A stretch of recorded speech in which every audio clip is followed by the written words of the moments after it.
Why you lie and you cheat and you try to make a fool out of shit.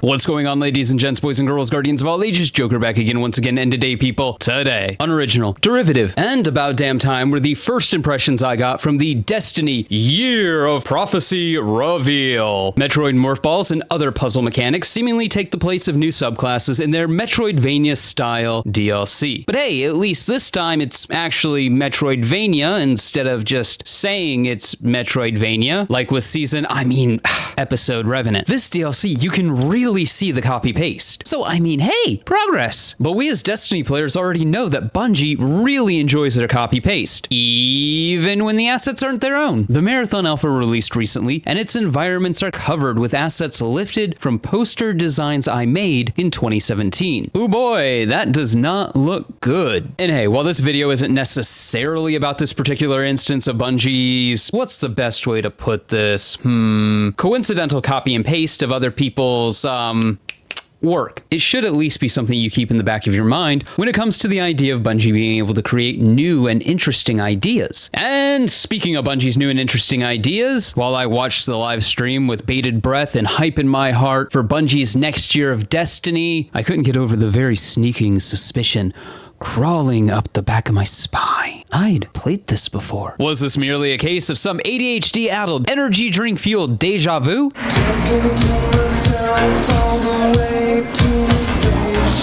Maybe it was just a glitch in the Matrix. Was I experiencing the fabled Mandela effect in real time? I wonder, I sit here all a wonder.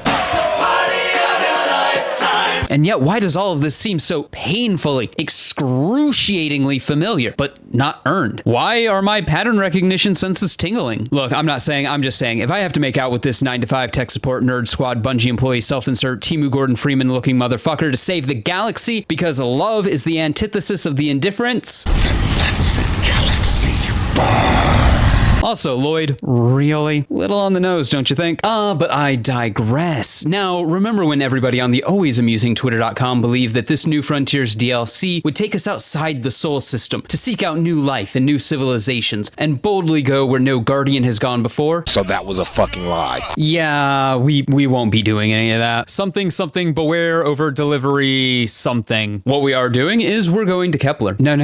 I know what you're thinking. We're not going to Kepler 22b, but to 1134, a stony asteroid and eccentric Mars crossover from the asteroid belt. At least I assume that's the Kepler they're talking about, because they do make it sound like they're just talking about something they made up for the Destiny universe here. And the place that we're going to is called Kepler. And so you may be saying, now Allison, hold your horses 1 second, because the Kepler I know is the one that's way outside of our galaxy. What do you mean we're going to Kepler? And I say, dear friend, didn't you know if you look inside in Destiny's universe, the Oort cloud at the edge of the solar system, you'll find a little planetoid that also happens to be named Kepler here in the world of Destiny. And that's where we're going, to Kepler. Here we'll have inscrutable eldritch beings from the void seek to manifest themselves into reality. Thanks, kiddo. Huh, interesting. Blatant Warframe narrative comparisons, which I'm sure are just a mistake or a coincidence in a long line of coincidences, or more likely the result of outsourcing the narrative to a third party aside, which is totally what happened. There is no such thing as a coincidence. There's not really much to talk about the narrative of Fate because they simply didn't reveal a lot. There are a handful of things that I did think were neat, like the new enemy types, but we'll talk about that that later on in the video. And while Fates or Renegades, the second DLC, will not be taking us to a galaxy far, far away, Renegades will allow us to wax lackadaisically about an era gone by when two sci-fi franchises used to actually be good. And it'll do so with licensed DLC. If you're looking for anything resembling an original idea from your next two Destiny DLCs or marathon, you've come to the wrong place. As the first DLC, Fates, seems to be a derivative-laden rehashing of Warframe 1999, and the second is a licensed Star Wars crossover. There really isn't an original idea in that studio, is there? However, I digress. So, in this Star Wars-inspired expansion, what will we be doing? Well, stop me if you've heard this one before. We're gonna jump into the lawless frontier and dive into the mysteries of a new dredgen in the Sol system. I feel like that's kinda below our pay grade at this point. And hey, look, I'm not saying everything has to be an end-of-existence universal threat, but this isn't even like city level. This is like Shaxx takes care of hordes of these dredgens on the weekend between Crucible matches problem. And if longtime fans of the Destiny franchise are getting a sneaking sense of deja vu, it's because we've kind of sort of already done this. It was more or less the narrative backing behind the Thorn, Last Word, and Lumina questlines that are now in the Destiny content vault. Now, ironically, keeping in with the theme of there being absolutely no original ideas coming out of Bungie, the Thorn and Last Word questline has always been derivative of Star Wars. In a kind of sort of, we know that they know that they know that we know kind of way. But at least in the past, there was this veneer of obfuscation, this plausible deniability where they could go, it's just kind of inspired, but it wasn't so on the nose as to be a licensed crossover. Now, I'm going to be real, I'm going to be honest, I'm going to be real honest here. In my experience, when an MMORPG starts doing wacky, crazy aesthetics or licensed branded crossovers, that's not a good sign. That's not a good sign at all. That's kind of the canary in the coal mine, because not only are you destroying the aesthetic of your game and your world that people fell in love with garish, out-of-place cosmetics, but it reeks of desperation. But again, I digress. So where was I? Oh yeah, Star Wars crossover. The blurb for this is kind of hilarious and sad at the same time. Dive into the criminal underworld and take down an evil empire, venture into a lawless frontier, and reveal deeper mysteries about a new dredgen in Sol. Build your power, credits, and notoriety, i.e. grind bounties and be comedically amused as nobody seems to know who you are, even though you're the savior of existence. And yes, TV exists in the Destiny universe. Crucible matches are televised. The news is a thing. So is the internet. The player character should be the most recognizable person in existence. It's like I said, taking out a dredgen is a little below our pay grade. But Joker, I hear you cry out in your shrill tremulous voice.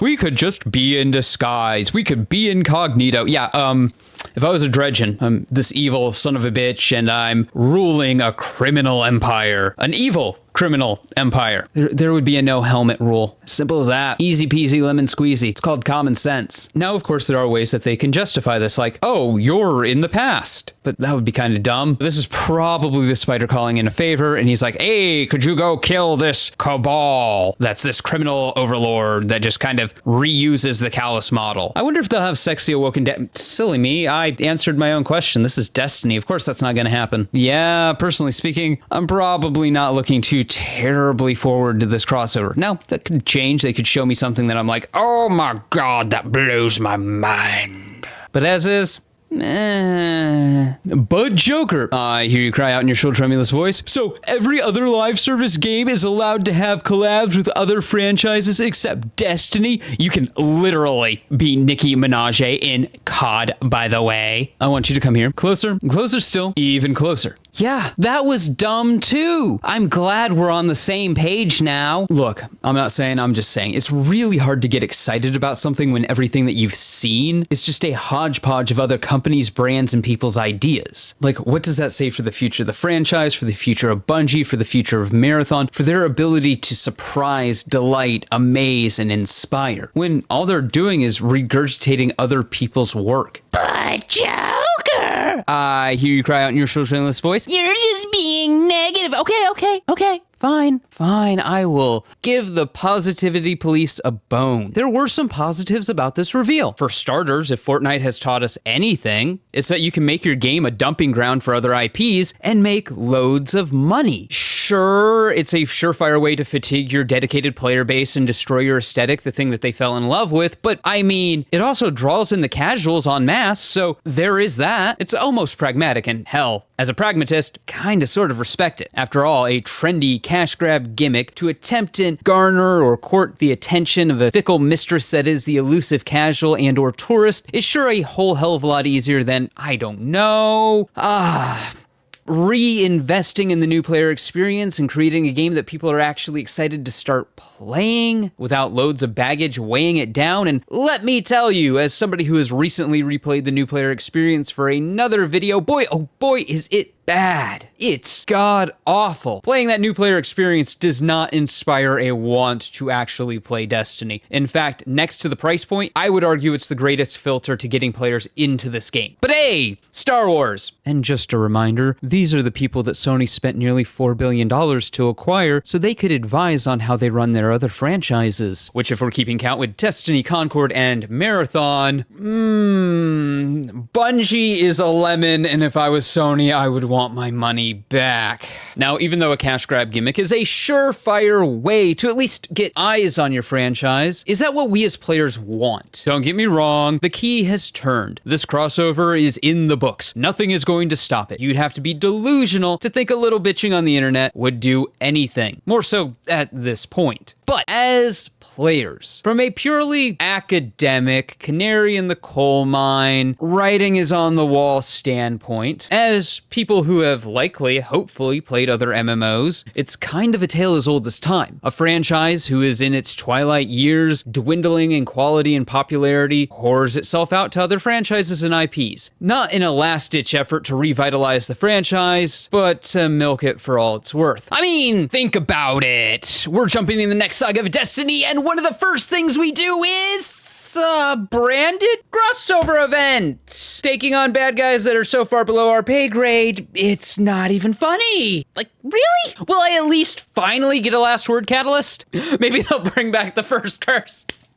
And even if we're not talking about the death of the franchise because cross-pollinations from other franchises, as we've seen with so many MMOs in the past, do we really want Destiny to become the next Fortnite, the next Call of Duty, the next Halo, with garish, out-of-place, immersion-breaking cosmetics and themed licensed DLC? Do we really want to see the game we love, or loved, become a dystopian IP dumping ground, devoid of creativity and originality, all while Bungie jumps from trend to trend and rips this, that, and the other off of other IPs, other franchises, and independent artists, instead of, you know, what they used to do, which was innovating? But Joker, I hear you cry out once again! Destiny's already done crossovers with The Witcher, God of War, D&D, Mass Effect, Star Wars, the first time around, Ghostbusters, and Street Fighter. And you know what? You are absolutely positively right, oh contrarian commenter of contrarian comments. Bungie has already started soullessly whoring out the franchise, but there are degrees to this. Here, it just seems like Bungie has jumped the shark. A proper back-to-basics space western where we hunt down a dredgen, even though that should be far below our pay grade, and we've more or less already done that before, sounds fun. More so if this is like the first time in the history of the franchise that we actually get to fight an NPC human guardian. Sounds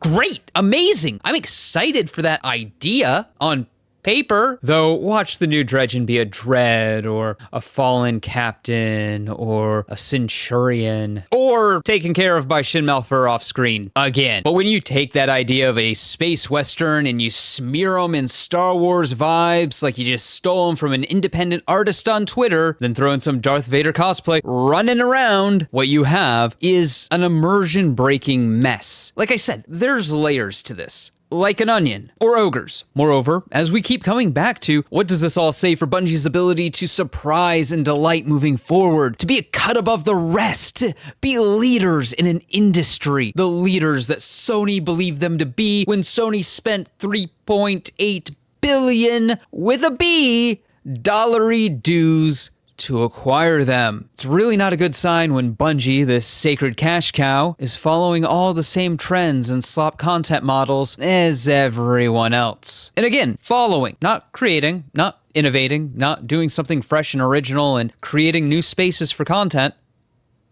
Following. What does it say about the future of Bungie when everything that Bungie revealed for their primary money-making franchise is nothing more than a hodgepodge of other brands' gimmicks and ideas? And yes, for those of you who want to be somewhat pedantic, I understand that there's nothing new under the sun. Everything is a copy of a copy of a copy. But I would hope we can all agree there's a categorical difference between being inspired by something and just kinda sorta filing the serial numbers off. The DLC so far looks less like Destiny and more like, how many of my viewers play Dungeons and Dragons? Let me know in the comments below. Have you ever had your DM start reading a new fantasy series or watching a new show, an anime, movie series, whatever, and you kind of notice the campaign changing? All that stuff starts leaking into your game, and your game becomes less Dungeons and Dragons and more like really bad fan fiction. Are we playing your fanfic of Mistborn? And it's so freaking sad because it doesn't have to be this way. Destiny could have easily been the next World of Warcraft or Final Fantasy XIV. They literally just chose not to. And by they, I of course mean Bungie management, the gift that keeps giving. This management wouldn't know how to develop a good game if a good game came up to them, dick whipped them in the goddamn eye and said, "This is how you develop a good game!"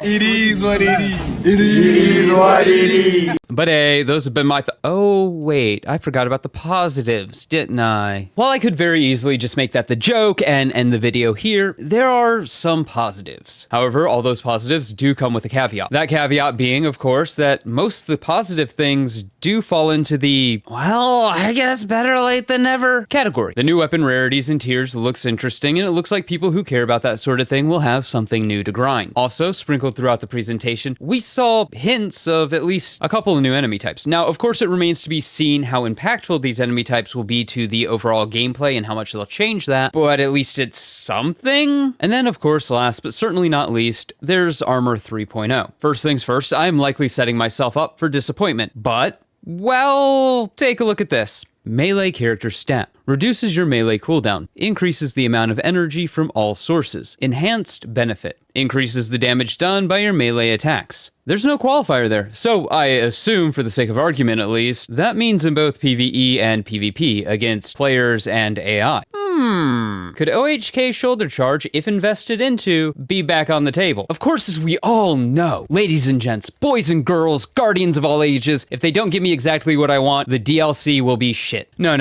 Who am I kidding? The DLC was going to be shit anyways. OHK shoulder charge would just make it bearable. Oh wait, I forgot. There's people who don't understand sarcasm, so for the sake of the internet, that was a joke. Duh! All in all, and I know it's probably overused to say at this point, but the presentation was a mixed bag. There sounds like there could be some really cool stuff in there. Like how the roadmap says we're going to go back to the Plague Lands, which, in my opinion, probably should have been a major DLC in its own right, not some Star Wars crossover, but details. My hope, of course, is that the new content model gives Bungie the room they need to breathe and create quality content, but there's also points of concern when it comes to their ability to even be able to create or be original. And you know what? Come here. Closer. Again, closer still, even closer. I want to make sure that everybody understands this. I do not blame the rank and file. I don't think the rank and file want to be bound by the confines of a Star Wars crossover that will erode away the identity of a game that they've been working on for years. No, I think they've been put in a really shit situation by Bungie management, and they're just making the best out of it. Bungie management, on the other hand, wants to make a quick buck. They don't care. They couldn't give two shits and a fuck about this game. They don't care about its originality. They don't care about its longevity. They don't care about what the state of the game will look like in 2 to 3 years from now. They could care